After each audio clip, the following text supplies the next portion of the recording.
Welcome back. Tonight, we're venturing into the frozen wastelands of Siberia, where, 20 years ago, an entire orphanage simply disappeared. Not abandoned, not evacuated, vanished, as if 47 children and 11 staff members were erased from existence overnight. This isn't some urban legend whispered in Moscow bars. This is documented, filed away in police reports that investigators still refuse to fully discuss. What happened at Orphanage Number 12 in the winter of 2003 remains one of Russia's most disturbing unsolved mysteries. But here's where it gets truly terrifying. In 2023, renovation workers discovered something behind the orphanage walls that made hardened construction crews flee the site. Something that finally explained where everyone went and why they never came back. So dim your lights, lock your doors, and prepare yourself. Because once you hear what was found behind that hidden door, you'll understand why some secrets should stay buried in the Siberian snow. Let's begin. December 15, 2003, the temperature in Krasnoyarsk Oblast had plummeted to -42 degrees Celsius. For the 47 children living at State Orphanage Number 12, this was just another brutal Siberian winter. The facility sat 80 kilometers from the nearest town, surrounded by endless forests of frost-covered pines. It was the kind of isolation that made you feel like you'd fallen off the edge of the world. Marina Volkov had been the orphanage director for 6 years. At 52, she was a stern woman who ran the facility with military precision. The children, aged 4 to 16, followed strict schedules. Wake at 6 a.m., breakfast at 6:30, lessons until noon. The routine never changed. It couldn't, not when you're responsible for nearly 50 young lives in one of Earth's harshest environments. The last confirmed contact with the orphanage came on December 14th at 4:17 p.m. Volkov had called the regional supply office in Krasnoyarsk to confirm the monthly food delivery. "Everything is in order," she'd said. "We'll see you Thursday." But when the supply truck arrived on December 18th, driver Mikhail Petrov found the gates locked. This wasn't unusual. Security was important. He honked his horn and waited. No response. The snow around the entrance was undisturbed, pristine. No footprints, no tire tracks, nothing. Petrov tried the emergency radio. Static. He walked the perimeter, peering through the fence. The building stood dark and silent, snow piling against the windows. After an hour, he contacted the police. The first officers arrived that evening. They cut through the gate lock and entered a scene that defied explanation. The orphanage was empty. Not just empty of people, empty of life itself. Beds were made with military precision. The kitchen tables were set for dinner, plates and cutlery arranged perfectly. In the common room, a chess game sat half-finished, as if the players had simply vanished mid-move. But it was the details that disturbed investigators most. Every clock in the building had stopped at 3:33 a.m. The heating system was still running, keeping the rooms warm.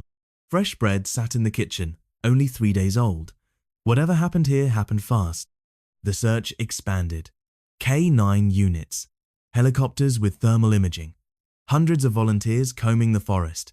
They found nothing. Not a single footprint leading away from the compound. The snow around the orphanage remained untouched, as if everyone inside had simply ceased to exist. The official report filed on December 31st, 2003 concluded with a single chilling line. Current whereabouts of 58 individuals unknown. No evidence of struggle. No evidence of evacuation. Investigation ongoing. But privately, investigators shared darker theories. Senior Detective Yuri Volkov, no relation to Marina, confided to his partner, "In 30 years of police work, I've never seen anything like this. It's as if they were erased." The orphanage was sealed, the case was classified, and for 20 years, Orphanage Number 12 stood empty, slowly being reclaimed by the Siberian wilderness. Locals avoided the place. Even hardened hunters refused to venture near the compound. They said the forest around it was too quiet. No birds, no animals, just silence. Some claimed to see lights in the windows at night. Others reported hearing children singing, always the same song, a lullaby that would drift through the trees on windless nights. But these were just stories, weren't they? The government tried to sell the property multiple times, no buyers. Even at rock-bottom prices, nobody wanted to own a place where 58 people had vanished without a trace, so it sat, waited, kept its secrets. Until 2023, when someone finally decided to tear it down. Viktor Morozov had been in construction for 25 years. He'd demolished everything from Soviet-era apartments to abandoned factories. When his company won the contract to tear down Orphanage Number 12 in March 2023, he didn't think twice. Just another job. Good money from the government to clear the land for a new pipeline project. His crew of 8 men arrived on March 6th. The first thing they noticed was the cold. Despite the spring thaw everywhere else, the orphanage grounds remained frozen. Ice clung to the buildings like armor. Their breath misted in the air, though it was 10 degrees warmer just beyond the fence. "Boss," his foreman Pavel approached him on the first morning. "The men are spooked. This place, it feels wrong." Viktor dismissed it. Superstitious nonsense. They had a job to do, but as they began their initial survey, even he felt it, a weight in the air.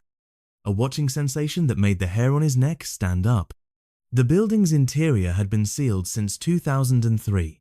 When they broke through the main doors, they expected decay, rot, maybe squatters. Instead, they found preservation.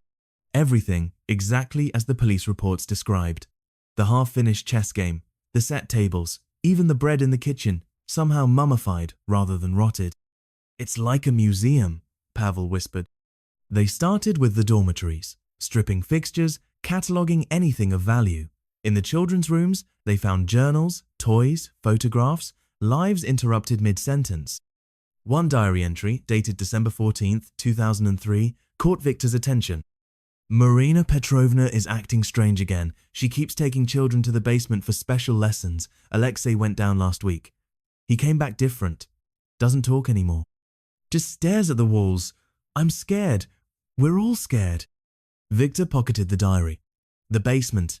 In all the police reports he'd read, government contracts came with extensive briefings. There was no mention of searching the basement thoroughly. The investigators had noted it was used for storage and heating equipment, nothing unusual. He gathered his crew. "We're checking the basement." The stairs groaned under their weight. Their flashlights cut through darkness thick as oil. The basement was larger than expected, extending beyond the building's footprint. Soviet construction at its finest, built to withstand nuclear war. They found the boiler room first, massive pipes snaking across the ceiling, then storage areas filled with mouldering supplies. But Pavel noticed something odd about the eastern wall. "Boss, look at this." The bricks were different, newer. The mortar was a different color, applied by someone who clearly wasn't a professional mason. Viktor ran his hand along the wall and felt a draft. Cold air seeping through. "Get the sledgehammers." It took them an hour to break through. As the wall crumbled, their lights revealed a narrow corridor extending into darkness. The walls were covered in symbols, not graffiti, but carefully carved characters that looked almost like text. The air smelled wrong, sweet and chemical, like formaldehyde mixed with something else. Pavel was the first to notice the scratches on the floor, hundreds of them, as if something had been dragged repeatedly down the corridor, or as if many people had clawed at the ground, trying to stop themselves from being pulled forward. "We should call the police," someone said. Viktor hesitated. The smart move was to stop, report it, let the authorities handle it, but something pulled him forward. The same instinct that made people open doors in horror movies. He had to know. "Just a quick look," he said, "then we call it in." They moved down the corridor in single file, 20 meters, 30. The temperature dropped with each step. Their breath came out in clouds. The walls pressed closer, the ceiling lower. And then, suddenly, the corridor opened into a vast chamber. Their lights couldn't find the far walls. The ceiling disappeared into darkness, but what they could see made several men stumble backward. The floor was covered in clothing, children's clothing, hundreds of pieces arranged in neat rows, uniforms from the orphanage, each one laid out as if its owner had simply dissolved, leaving only fabric behind. "Jesus Christ," Pavel breathed. But Viktor's light had found something else. On the far side of the chamber, barely visible, was another door, metal, heavy, the kind used in military installations, and it was open. Just slightly, just enough to see that beyond it lay absolute darkness. And from that darkness came a sound, faint, almost imaginary. Children singing. The singing stopped the moment Viktor's flashlight beam touched the metal door. The silence that followed was worse than any sound. It pressed against their eardrums, made their hearts skip beats. 3 of his men were already backing toward the corridor. "We're leaving," Pavel said. Now. But Victor couldn't move. The door drew him like a magnet. Those clothes on the floor, each outfit perfectly preserved, arranged with obsessive care. His light caught something else. Names. Sewn into each collar in careful Cyrillic script. Alexei Dmitriev, age 7. Natasha Volkov, age 11. Dozens of them, all children from the orphanage. "Victor!" Pavel grabbed his shoulder. "We need to go." That's when they heard it. A mechanical hum from beyond the metal door, like machinery starting up after a long sleep. The door began to swing open wider, its hinges screaming in protest. The darkness beyond seemed to pour out like liquid, swallowing their flashlight beams. They ran. 8 grown men, construction workers who'd faced down collapsing buildings and industrial accidents, fled like children. They burst out of the basement, through the orphanage, into the Siberian daylight. Several were sobbing. One man, Dmitri, collapsed in the snow and refused to go back inside. Victor called the police immediately. Within hours, the site was swarming with investigators, not local cops, federal agents from Moscow, FSB. They cordoned off the entire area, dismissed Victor's crew with stern warnings about speaking to anyone. But Victor had kept the diary, and that night, in his apartment in Krasnoyarsk, he read more. December 10th. Marina Petrovna says we're special. Chosen. She says the work we're doing will change everything, but Katya won't stop crying. She says she can hear them whispering in the walls. December 12th. More children went to the basement today. They came back, but they're not the same. Their eyes are empty. They move together like puppets. I tried to run during outdoor time, but the forest pushed me back. The trees moved. I know that sounds crazy, but they moved. December 13th. I understand now. We're not students, we're subjects. The basement isn't a classroom, it's a laboratory. And the door. The door doesn't lead out, it leads down. Deep down, to where they're waiting. The final entry was different. The handwriting was shaky, desperate. December 14th. They're coming for the rest of us tonight, all of us. Marina Petrovna says it's time for the final lesson. She says we'll be together forever, part of something bigger. I can hear them singing already. That song. Why won't they stop singing that song? If anyone finds this, don't look for us. And whatever you do, don't open the... The entry ended mid-sentence. Victor couldn't sleep. He researched obsessively. Orphanage number 12 hadn't always been an orphanage. Before 1991, it was Research Facility 47, part of a classified Soviet program. The records were mostly destroyed, but fragments remained. References to consciousness transfer, to collective integration, to experiments that violated every known ethical boundary. Marina Volkov hadn't been just a director, she'd been a researcher, kept on after the facility's conversion. They'd given her subjects no one would miss. Orphans. Children without families or futures. 2 weeks later, Victor received a call. The federal investigators wanted to meet. They'd found something in the chamber beyond the metal door, something that explained everything and nothing. The meeting was in a sterile government building. 3 men in suits, no names. They showed him photographs that made him wish he'd never taken that demolition job. Beyond the metal door was a vertical shaft, plunging at least 200 meters into the earth. The walls were lined with the organic substance that defied classification. Part plant, part flesh, part something else. And embedded in those walls, perfectly preserved, were bodies. 47 children. 11 adults. Their eyes were open, staring, somehow still alive despite 20 years of integration. They're conscious, one agent said quietly. Brain scans show activity. They're aware, all of them, connected to whatever this thing is. The entity, they refused to call it anything else, had been growing for decades, fed first by Soviet researchers, then by Marina Volkov's continued experiments. It had learned to mimic, to call out in voices of those it had absorbed. The singing was bait, the hidden door was a trap. We've sealed it, the agent continued, pumped in liquid concrete, built a new containment structure, but we can't extract them. Any attempt to remove the bodies causes reactions. Victor understood he was being warned. Stay quiet, forget what you saw, let the government handle their mistakes. He agreed. What choice did he have? But sometimes, late at night, he still hears it. That children's song, carried on the wind. And he knows that somewhere beneath the Siberian permafrost, 58 people remain trapped between life and death, their consciousness merged with something ancient and hungry. waiting for the next hidden door to open. The truth about Orphanage Number 12 died with Dr. Yegor Petrov in 1994, or it should have. But Viktor Morozov's discovery had awakened something that should have stayed buried. The federal agents thought they'd contained it. They were wrong.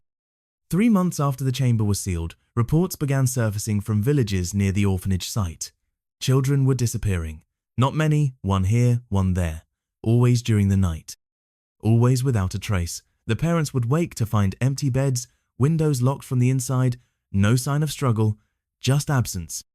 Agent Kozlov, one of the men who'd briefed Viktor, was pulled back to investigate.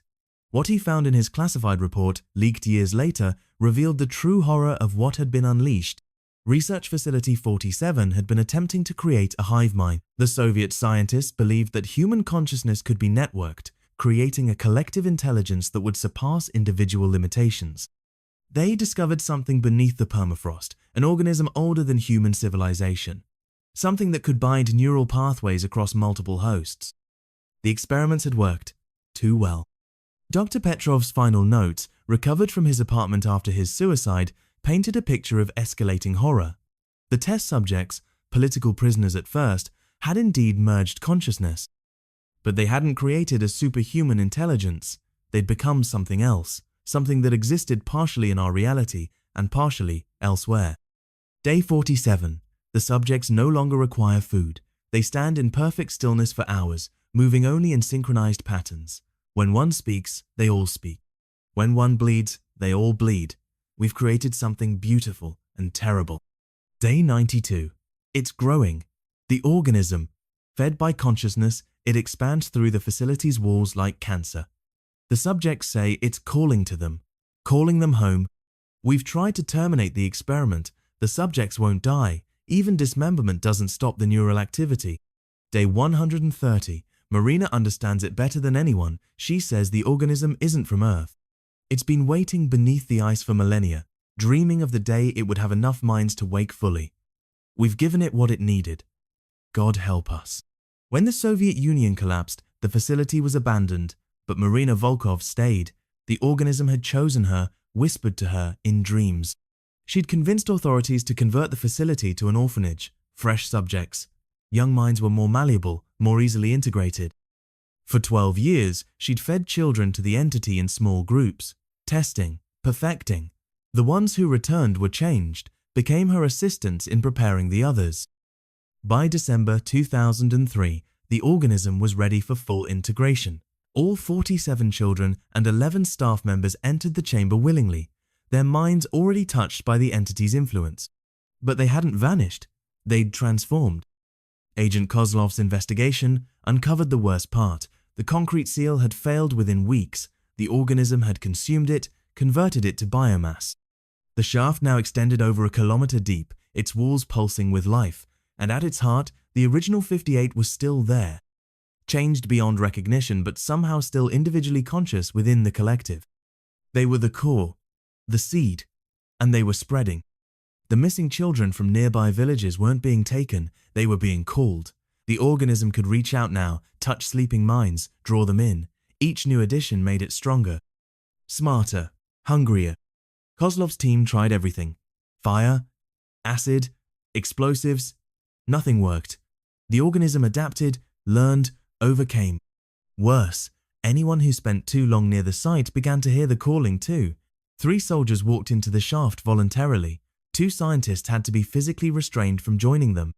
The final solution was extreme. A nuclear device detonated deep underground. The official story was a mining accident. The truth was darker. They tried to burn out the infection at its root. It didn't work. The heat only made it grow faster. The radiation was absorbed, converted to energy.